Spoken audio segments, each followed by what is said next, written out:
বিশ্বজুড়ে বহুল প্রতীক্ষিত অ্যাভাটার ফ্র্যাঞ্চাইজির তৃতীয় কিস্তি অ্যাভাটার ফায়ার অ্যান্ড অ্যাশ নিয়ে গুরুত্বপূর্ণ তথ্য শেয়ার করেছেন কিংবদন্তি পরিচালক জেমস ক্যামেরন।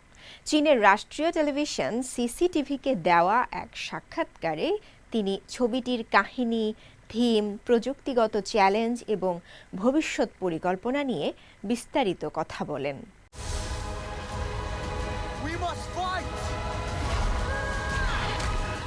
বহুল প্রতীক্ষিত বিজ্ঞানভিত্তিক মহাকাব্য অ্যাভাটার ফায়ার অ্যান্ড অ্যাশ এর চীনা ভাষায় প্রিমিয়ার অনুষ্ঠিত হয় সোমবার দক্ষিণ চীনের হাইনান প্রদেশের সানিয়ায় আয়োজিত ৭ম হাইনান দ্বীপ আন্তর্জাতিক চলচ্চিত্র উৎসবে। ছবিটি আগামী ১৯ ডিসেম্বর একযোগে চীনের মূল ভূখণ্ড ও উত্তর আমেরিকায় মুক্তি পাওয়ার কথা রয়েছে। সিরিজের নতুন চলচ্চিত্রটির দৈর্ঘ্য ১৯৫ মিনিট। পুরো ফ্র্যাঞ্চাইজির মধ্যে এটাই সবচেয়ে লম্বা cinema. Avatar fire and ash এর শুটিং শুরু হয়েছিল অ্যাভাটার দ্য ওয়ে অব ওয়াটারের সঙ্গে একসঙ্গেই।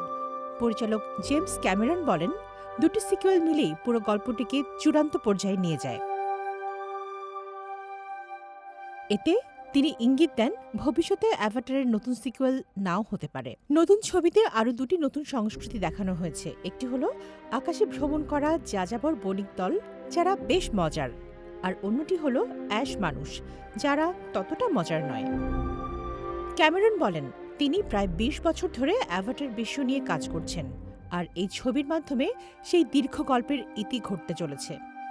পরিচালক ছবিটির শিরোনামের অর্থ বোঝাতে সহজ ভাষায় বলেন, তৃতীয় সিকুয়েল অবতার ৩ বাস্তব জীবনের ক্ষতি ও মানসিক আঘাতের অভিজ্ঞতা থেকে অনুপ্রাণিত। এই গল্পে সালি পরিবারের কাহিনী আরও এগিয়ে যায়। যুদ্ধে তাদের বড় ছেলের মর্মান্তিক মৃত্যু পরিবারটিকে ভেঙে দেয় এবং সেই বেদনার সাথেই তারা লড়াই করে। এই বিষয়গুলো আমরা অ্যাশ পিপলের মধ্যেও দেখি, আবার নেইতিরির চরিত্রেও দেখি। প্রিয়জন হারানোর যন্ত্রণায় নেইতিরি ধীরে ধীরে অন্ধকার ও ঘৃণায় ভরে ওঠে। এখানে আগুন প্রতীক হিসেবে ব্যবহৃত হয়েছে, যা ঘৃণা, ক্ষতি, সহিংসতা ও বিশৃঙ্খলাকে বোঝায়। চলচ্চিত্র প্রযুক্তির সীমা বারবার নতুন করে নির্ধারণ করা এবং ধ্রুপদী নির্মাণশৈলীর সঙ্গে অত্যাধুনিক প্রযুক্তির মেলবন্ধনের জন্য পরিচিত জেমস ক্যামেরন সিসিটিভিকে বলেন, অ্যাভাটারের নতুন পর্বটি এখন পর্যন্ত নির্মিত সবচেয়ে ব্যয়বহুল চলচ্চিত্রগুলোর একটি। এর আনুমানিক নির্মাণ ব্যয় প্রায় $৪০ কোটি। দর্শককে যে স্বপ্নময় অভিজ্ঞতায় নিয়ে যেতে হয়, যা জাগ্রত স্বপ্ন বা স্পষ্ট স্বপ্নের মতো, ভিএফএক্সে সেই মাত্রার আবহ তৈরি করা সত্যিই শ্রমসাধ্য বলেও জানান তিনি। তামান্না জেনিফার, সিএমজি বাংলা।